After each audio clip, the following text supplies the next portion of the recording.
मत्ती की अंजील, the book of Matthew, chapter 21, verse 1 to 11. Correct. Okay जी, पढ़ें जी, मुबशीर साहब पढ़ो। हाँ,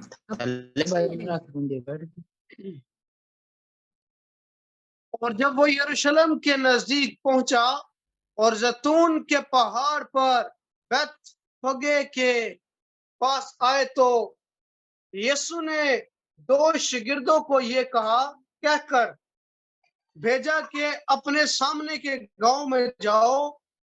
वहां पहुंचते ही एक गधी बंधी हुई और उसके साथ बच्चा पाओगे। उन्हें खोलकर मेरे पास ले आओ, और अगर कोई तुमसे कुछ कहे तो कहना कि खुदावंद को इनकी जरूरत है। वफी अल्फोर उन्हें भेज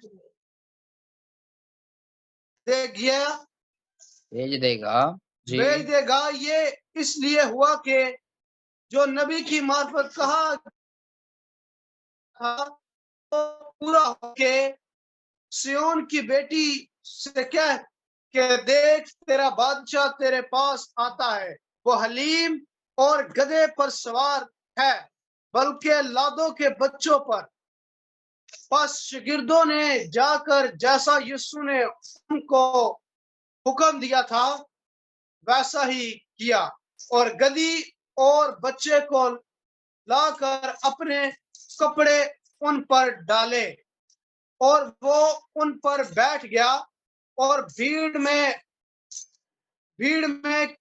के अक्सर लोगों ने अपने कपड़े रास्ते में बिछाए, और औरों ने दरख्तों से डालियां काट कर राह में फैलाई, और भीड़ जो उसके आगे आगे जाती और पीछे पीछे चलती आती थी, पुकार पुकार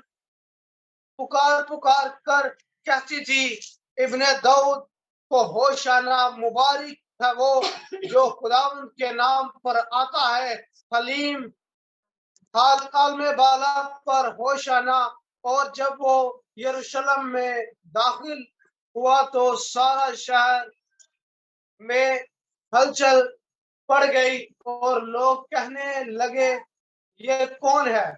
भीड़ के लोगों ने कहा, ये गलील के नासरत का नबी यीशु है। खुदावंद के कलाम के पढ़े और सुने जाने पर खुदा हम सबको बरकत दे। आमीन आमीन।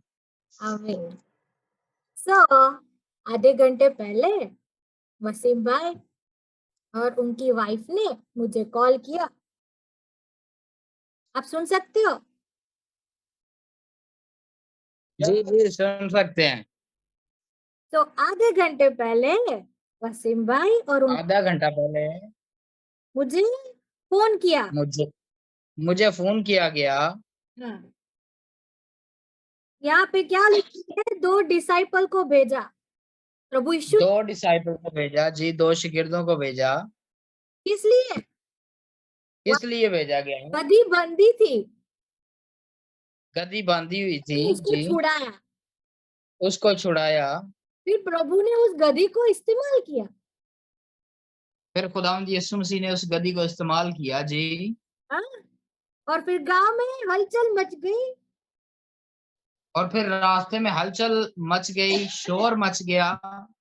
प्रभु यीशु गधी पे बैठा है यीशु मसीह गधे पर बैठे हैं और वो सवारी कर रहे हैं, वो जा रहे हैं, वो जा रहे हैं, वो गधी पर ट्रैवलिंग कर रहे हैं।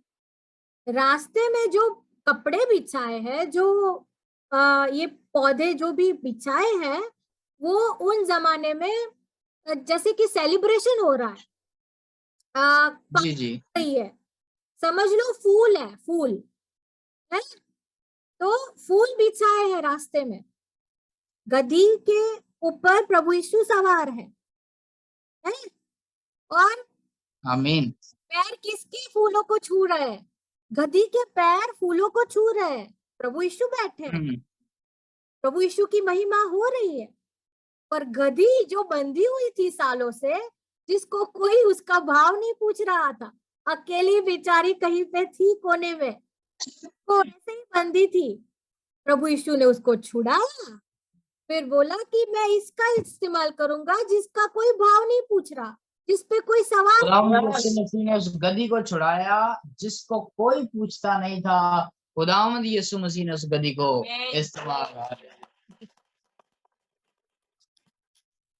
मैं कहना चाहती हूँ आपसे कि हम कभी समझते हैं कि हम में ऐसा कोई टैलेंट नहीं है, हम में ऐसा कोई गिफ्ट नहीं है, हम तुच्छ लोग हैं जिसको कोई दुनिया से ट्रीट करती है, हमको ऐसी नजर से देखती है, हमारे बारे में शायद कुछ भी बोलती है। शायद हमने लाइफ में भी ऐसा कुछ अच्छा किया नहीं है कि कोई हमको, हम भी अपनी लाइफ में ये सोचते हैं कि शायद मैं कुछ नहीं कर सकता, मेरी जिंदगी के अंदर कोई टैलेंट नहीं है। जिस तरह उस गधी पर जिस पर यीशु मसीह सवार हुए थे, उसकी लाइफ इस तरह थी कि आज से पहले उसको कभी किसी ने इस्तेमाल नहीं किया था और वो ये सोचती थी कि मैं बेकार हूं। और प्रभु यीशु को पता है गधी कहाँ बंदी है। यीशु मसीह को पता है कि वो गधी किस जगह पर है। हालेलुया। यीशु मसीह को पता है वो जानवर कहाँ है, तो उसको वो भी पता है उसके बच्चे कहाँ फैले हुए हैं, कहाँ कहाँ, Praise the Lord, praise कैसे the उनको Lord। वहां से छुड़ाना है, कैसे उनको। यीशु मसीह अगर ये जानते हैं कि एक जानवर, एक गधी का बच्चा कहाँ पर बधा हुआ है, तो वो अपने लोगों पर जो उसकी सूरत पर हैं उनके बारे में वो हालेलुया। वो आपको बहुत ही प्यार करते हैं, वो आपको इस्तेमाल करना चाहते हैं, वो आपके जीवन में चेंज लाना चाहते हैं। वो आपके ऊपर सवार होके, जब पवित्र आत्मा आपके ऊपर आती है तो वो आपके सवार कर रहे हैं। हाँ, पवित्र आत्मा सब कुछ कर रही है, पर वो दुनिया क्या दिखती है, ये गधी जिसको कोई नहीं भाव पूछ रहा था, ये इंसान जिसमें कोई क्वालिफिकेशन नहीं है, कोई एजुकेशन नहीं है, ये एक गांव वाला है या फिर गांव वाली एक कोने में बैठी हुई है, इसको प्रभु यीशु ने चुन लिया है। और इससे प्रभु यीशु की तो महिमा होती है, पर वो आपको भी फेमस बनाना चाहते हैं।